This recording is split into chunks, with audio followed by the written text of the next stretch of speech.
This is Andy Parwell for Boxing Social in association with Betfred, and I'm joined by Sky Sport Boxing's Adam Smith on the phone. Adam, how are you doing? Hi, Andy. I'm at home at the moment, as is everybody. We've got the kids here, homeschooling them. We're 4 days in, so that's been a challenge, but it's been fun as well. They've all got their sort of set periods and lunch breaks and snacks and PE. We're doing PE every morning with Joe Wicks on YouTube, and at the same time, obviously trying to continue Sky work and as best we all can at a time like this. I mean, the only thing that matters is people's health at this moment, and now we're with these strict regulations, and let's hope more and more people are adhering to that, and we can try and get back to normality at some point in the next few weeks. But I think we're here for a while. I think this is a long journey, and it really is turbulent, scary times out there, and I'm sure we all know people who have been affected by the virus, whether directly or indirectly, and it's really sad to see. But at the same time, there's a lot of goodwill coming out. The NHS have been incredible. The amount of volunteers that want to help out, and I think there's plenty of love around as well, which is good to see. But it's very, very different conditions for everybody, and work is one thing we've got to continue, but obviously everybody's health and safety is the most important at this time. It's obviously very uncertain times just around the world in general, not just doing boxing, but with any walk of life. Everything's just uncertain at the minute. What do you make of everything on as a whole? Are you surprised by just how serious everything has become when everything first come out about the virus being in China and how it's spread across the world? Are you surprised at all that it's reached this level? Yeah, I think at the beginning, we in the UK were sort of pretty oblivious, weren't we? And then suddenly you had those cases in New York, and no one sort of really registered. It was only 2, 3, 4, 5 people, etc. And suddenly it just seems to have been a tsunami, and it really has. I think looking at friends I've got out in Italy, for example, and contacts in Spain too, and other areas of the world which have been really, really troubled. My sister lives in New York. She was unsure about whether to go back or stay here. People are caught betwixt and between in various countries around the world, and then New York is really suffering at the minute. And London, obviously, we're in West London, and London is a big hotbed for it. So, yeah, look, it's come at us really fast. For example, and I had some sad news the other week. We lost a friend of ours through to cancer, and I think in this sort of time where people are just sort of concerned about the virus and whether they've got it or getting it or how they can avoid it, people are sort of forgetting, that normal life is still going on and people are still suffering in other ways. And we lost a friend of ours, far too young to cancer, and her funeral was a couple of days ago, and we couldn't go because we were all kept at home. We were all either self-isolation or adhering to the government rules. The funeral was attended by only a few people, but what we did was we got on Zoom, and we had a sort of almost like a memorial service for her on Zoom. Who'd have thought, even 3-4 weeks ago, that you could be talking about a funeral service sort of happening on a network like that? It's just bizarre. But it's it has been a way of also connecting with people. I'm very social, as you are, Andy, and it's very difficult for us social butterflies who spend a lot of time with people talking. A lot of my role is about relationship building, and it's really hard. But you've just got to look at the wider picture and the tragedy that's going on around the world, and realise that none of this, sport is obviously something that keeps the public entertained. And I'm a massive sports fan, as you know, in every single sport. And the idea of no sport for a number of weeks is awful, but it's nothing in comparison to what is going on out there. And the only thing that matters is to keep the numbers down as much as possible, because people are losing family members, and it looks like it's not just the elderly, but it is also the young, and at times the fit young. And I've got a friend who is sort of in his late 30s who was hospitalised, and fortunately is fine. But this is really worrying, and I don't think any of us thought this would happen in the way it has just a few weeks ago. When I remember even when I was in Vegas for the Tyson Fury Deontay Wilder fight, it just seemed this so far away, and yet in a matter of days, it's become a whole new way of life. And I think that it's going to be interesting, sort of, when we do get through this, and how long it will take, but sort of what happens, and people's mentality and people's feelings about there's going to be a different view, isn't there? Because so many people are at home in different situations, and work is a place really on a computer at the moment, or through technology, not in offices, and it's going to be really fascinating to see what it goes back to. But the most important thing is that we all get to grips with this as quickly as possible, and hopefully there's a vaccine, a cure found at some point soon, or certainly testing ramps up. But your heart goes out to those NHS workers. We've all got doctors in our families or near our families, so everybody sort of understands what trauma they must be going through at this time, as well as obviously everybody that's sick. So whatever we can do to help out in any small way, we should do.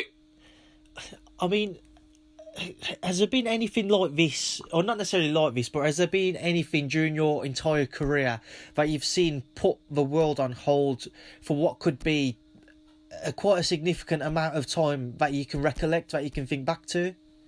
Absolutely nothing, no. I mean, boxing is, as you know, Andy, is the most unpredictable sport, and the hardest to sort of manage. And often people refer to it as the Wild West, and it can be. It's fascinating and gripping and all of that, but it's extremely hard to navigate through with the amount of promoters, managers, governing bodies, the politics in boxing, the difficulties in making fights, and the huge amount of money that can be involved. But so there are always sort of odd things that happen. I first was gripped by boxing through Barry McGuigan and Hagler Hearns when I was a kid, but the first big event I went to, certainly I was partly working on, was the Holyfield Bowe fight, when the Fan Man came into the ring, the second fight, and, on his rocket, and came in and smashed into the ringside, and he was beaten up, and the whole fight was held up, and so bizarre things have happened. I mean, I remember OB's outside broadcast where the lights have gone off in the middle of a fight, and it was pitch black. I remember when there's been flooding in an indoor arena. We've commentated under the covers at ringside, and when it's been absolutely pouring in Hampden Park, and there's been strange happenings through all of our time in boxing at Sky. But this is completely different. This is a pandemic. This is something that's affecting the whole world, and this is something which is far, far bigger than any of us, any sport. And it's a shame, because obviously people are at home, they want to watch sport at the moment. It's a release, it's an escape, and with no live sport on, that's tough. But you talk to your parents, your grandparents now, and the ones that remember the war, and they're talking about rations, they're talking about staying in isolation because they couldn't go out on the streets. I can understand the people that are saying, well, look, all you really have to do is stay in and watch your television, be with your kids or whatever, and go for your bit of exercise. But it's to ask us to do that for a few weeks is obviously difficult to a normal life, but it shouldn't be impossible. It should be something that we should all adhere to as quickly as possible. Stay in, follow the guidelines, and hopefully we'll get on top of this sooner rather than later. But no, I can't remember anything like this. This is a completely new situation, and as I said, I don't think it's just now. I think it's the aftermath as well.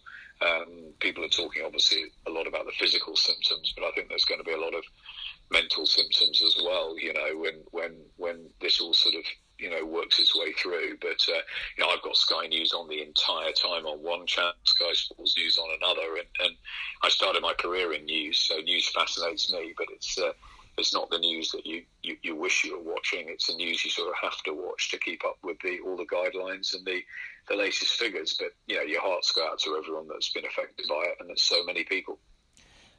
Before we do delve a little bit more into the boxing world and how that's been affected, just final question on yourself and the Sky team in general. How has it affected your role? How has it changed what you're going to be doing in the coming weeks or months? And what discussions have you had with Sky?